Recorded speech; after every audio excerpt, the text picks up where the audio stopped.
8-10 वर्ष खंड हो गलानी भित्रिया मद बेपार कारोबार करते धीरे धीरे एवं कौन हो पूरा खोला खोली मद बेपारटा कर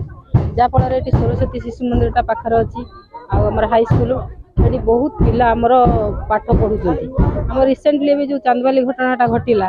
आम से आक्षेप करें मद दुकान दुईटा को आम बंद करने को स्थिर करूँ एवं जाइनु जस्ट थाना को से कहले आम चल आम जाऊँ तुम पछे पछे बुझीबू गोटे घर भांगिला जे पुआटा जी बिकुला सी ठिया होता धरला समय से दौड़ी पड़ेगा सी थाना वाइज कहले आपको भांगना रिक्स आसो आम शुणिल भांगीदेलु पुणी आसिक ये ठिया हवा कथा वाइस पड़े जाकि ठिया है कहले ये भांगना ये रिक्स आसो से जमी न बुझे आम सब गाँ लोक एकदूत स्त्री लोक होगी आम आपको भंगा भंगी करूँ।